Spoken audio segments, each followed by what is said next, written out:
Hello friends, आज हम पढ़ेंगे उच्च शिक्षा और उपसंपदा संस्कार। ठीक है। तो जैसे कि हमारा जो टॉपिक चल रहा है बौद्ध शिक्षा प्रणाली, उसके अंतर्गत हमने पिछले वीडियो में पढ़ा था कि प्रारंभिक शिक्षा क्या होती है। प्रारंभिक शिक्षा में जो प्रवर्तक संस्कार होता है उसके बारे में जाना है, और जो प्रवर्तक संस्कार के 10 आदेश होते हैं, इन सभी टॉपिक पे हमने चर्चा किया है। तो हमारा आज का टॉपिक है उच्च शिक्षा और उपसंपदा संस्कार। ठीक है, क्या है इसके बारे में हम लोग जानते हैं। तो हमारा पहला है उच्च शिक्षा। उच्च शिक्षा बौद्ध मठों एवं विहारों में थी। ठीक है। जो हमारा, जैसे कि हमने प्रारंभिक शिक्षा तो मठों में प्राप्त किया था, लेकिन उच्च शिक्षा प्राप्त करने के लिए मठों के साथ अब विहार भी जुड़ गए। विहार कहने का तात्पर्य कोई राज्य नहीं, विहार जो होता है वो वन से संबंधित होता है। ठीक है। तो हम उसको लेते हैं। तो उच्च शिक्षा के लिए जो है मठों के साथ वन भी जुड़ गए थे या विहार भी जुड़ गए थे। ठीक है।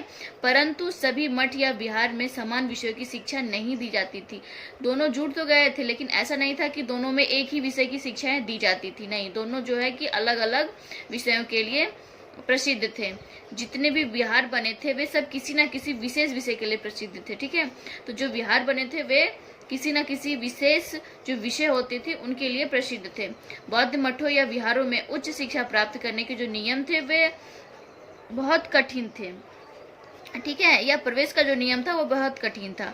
जो विहार होते थे, जो उच्च शिक्षा के लिए जो मठों और विहारों में जो प्रवेश पाते थे, तो जो प्रवेश के जो नियम थे वे बहुत ही कठिन थे, और प्रवेश हेतु जातियों का प्रतिबंध नहीं था।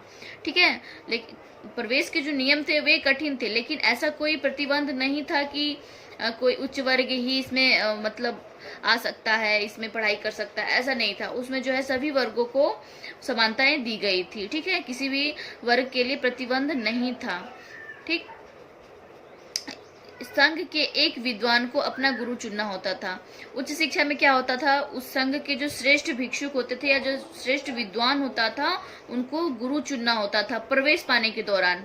ऐसा जो होता था, जब उच्च शिक्षा में प्रवेश पाने के लिए उसमें क्या होता था, इसमें जो है एक श्रेष्ठ विद्वान को गुरु चुनना होता था। ठीक। फिर शिक्षार्थी को बौद्ध संघ में विद्वान के समक्ष उपस्थित होकर उनके प्रश्नों का उत्तर देना होता था।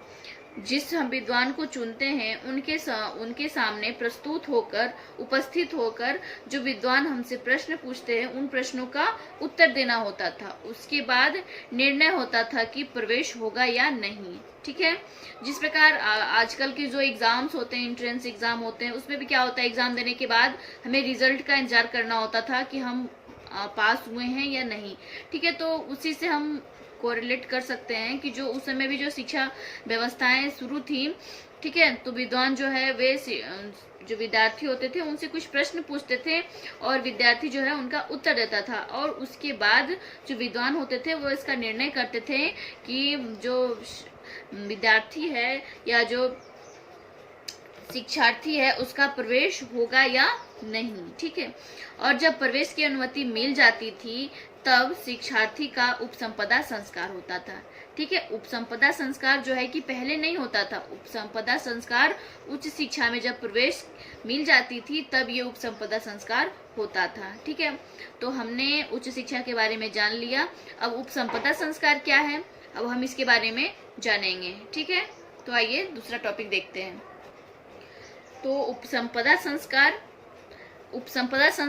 बौद्ध संघ में प्रवेश को ही उपसंपदा संस्कार कहा जाता था। ठीक है। जो बौद्ध संघ होते हैं जब उनमें प्रवेश मिल जाता था तो उस प्रवेश को ही उपसंपदा संस्कार कहा जाता था। अर्थात उपसंपदा संस्कार का अर्थ ही है कि आपने अब बौद्ध संघ में प्रवेश ले लिया है। ठीक है। इतना हमारा क्लियर है कि उपसंपदा संस्कार का अर्थ ही होता है कि आपने बौद्ध संघ में प्रवेश ले लिया है। उपसंपदा दीक्षा भिक्षुकों का संस्कार है। ठीक। उपसंपदा जो संस्कार होता है या दीक्षा होता है वह भिक्षुकों का एक संस्कार है। ठीक है। यह दीक्षा उन श्रमणेर को दी जाती है। ठीक है। उपसंपदा दीक्षा जो है वो भिक्षुकों का संस्कार होता है, और यह दीक्षा जो है उन श्रमणेर को दिया जाता है या उन शिक्षार्थी को दिया जाता है जो आजीवन भिक्षुक रहने की इच्छा रखते हैं। ठीक है। जो आजीवन भिक्षुक रहने की इच्छा रखते हैं। यह संस्कार जो है गृहस्थों के लिए नहीं था। जो यह उपसंपदा संस्कार है, यह जो गृहस्थ जीवन व्यतीत कर रहे हैं उनके लिए यह संस्कार नहीं था। वैसे ये संस्कार जो है पुरुषों व महिलाओं के लिए भी था। ठीक है, जो उपसंपदा संस्कार है ये महिला और पुरुष दोनों के लिए था, लेकिन बाद में कुछ ऐसी समस्याएं आने लगी जब पुरुष और महिलाएं दोनों साथ रहते थे, तो जो मठ का समाज था या मठ का जो माहौल था वे उचित नहीं रह गया था। ठीक है, तो इस संस्कार से महिलाओं को दूर कर दिया गया।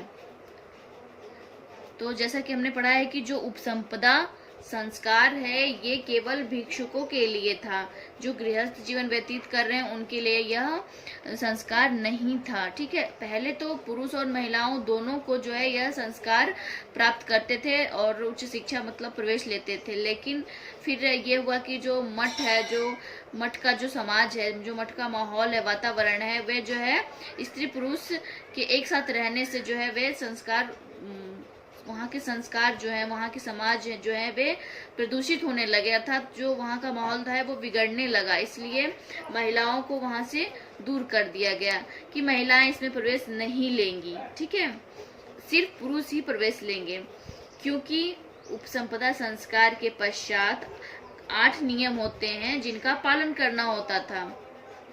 ठीक है, जिस वजह से दोनों लोग साथ रहते थे तो शायद जो है नियम है उनका सही तरीके से पालन नहीं हो पाता था, तो इस वजह से महिलाओं को हटा दिया गया था।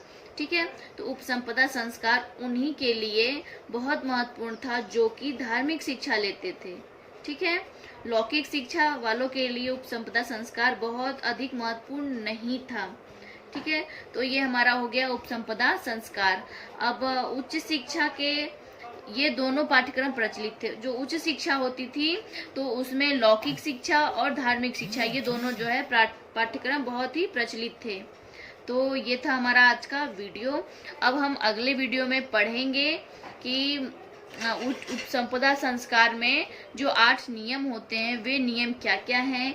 ठीक है, और जो उच्च शिक्षा के पाठ्यक्रम हैं और पाठ्यक्रम के जो 2 भाग हैं, लौकिक शिक्षा और धार्मिक शिक्षा, हम अगले वीडियो में इस दोनों टॉपिक पे चर्चा करेंगे। तो हमारा अगला वीडियो देखने के लिए हमारे चैनल को लाइक करें, शेयर करें और सब्सक्राइब करें। धन्यवाद।